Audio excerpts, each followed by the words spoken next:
Bonjour à tous et bienvenue sur la chaîne. Aujourd'hui, sujet piquant, ou plutôt écailleux. Est-ce qu'on peut faire vivre un mâle et une femelle serpent des blés H24 dans le même terrarium?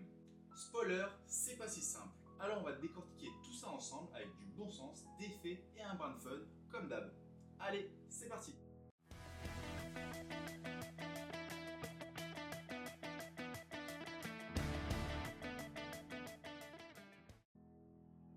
Alors, oui, techniquement, tu peux mettre un mâle et une femelle serpent des blés ensemble. C'est une espèce assez cool, pas trop agressive, donc à première vue, tu pourrais te dire allez hop, une petite colocation, ambiance Netflix and chill version serpent. Mais attention, ça reste des animaux sauvages, avec leur instinct.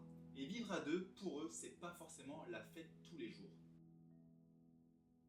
Le premier souci, les accouplements non-stop. Le mâle, lui, il a souvent qu'une idée en tête, reproduire l'espèce. Même si ce n'est pas la bonne saison, même si la femelle dit non. Il insiste encore et encore. Résultat, la femelle peut être stressée, voire harcelée. Elle risque de pondre trop souvent, de faire des pontes infertiles ou pire, de tomber malade si son corps ne suit pas. Deuxième problème, le stress. Et ouais, même si on les voit souvent tranquilles, les serpents peuvent se battre en silence. Un terrarium trop petit, pas assez de cachette, un point chaud convoité et bam, c'est ambiance koh version reptile. Pas de cris, pas de sang, mais un stress de fond qui peut ruiner leur santé à la longue. Troisième risque, un peu flippant, le cannibalisme. Alors oui, c'est rare chez les serpents des blés, mais pas impossible. Un plus petit serpent, un mâle un peu trop affamé après sa mue, et là c'est pas Netflix and chill, c'est plutôt Snacks and Snake. Les éleveurs expérimentés te diront presque tous la même chose, séparez toujours.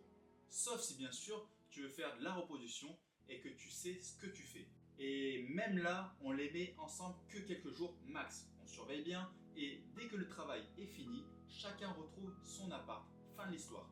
Pourquoi? Parce qu'on évite les stress, les accouplements non souhaités et tous les drames du genre j'ai laissé mes serpents ensemble, maintenant j'ai 15 œufs et une femelle épuisée. Bon, t'es du genre rebelle? T'as envie de tenter l'aventure colocation? Ok, mais fais ça proprement. Voici la checklist du bon coloc serpent. Les deux serpents doivent être de la même taille. Si l'un est plus petit, ça peut vite tourner mal. Le terrium doit être très spacieux, un terrium de 120 par 60 et de 60 de profondeur. C'est le minimum syndical. Il faut plusieurs cachettes, plusieurs zones chaudes, 2 gamelles d'eau, bref, zéro excuse pour se battre. Et surtout, observez-les régulièrement, genre pas une fois par semaine, tous les jours. Mais honnêtement, même avec ça, les serpents des blés ne sont pas des animaux sociaux. Ils n'ont pas besoin d'un pote, d'un croche ou d'un binôme, ils aiment leur tranquillité. Voilà les amis, j'espère que cette vidéo vous a aidé à y voir plus clair chez la cohabitation des serpents des blés. Dites-moi en commentaire, vous les séparez, vous les laissez ensemble et surtout si vous avez déjà eu des surprises bonnes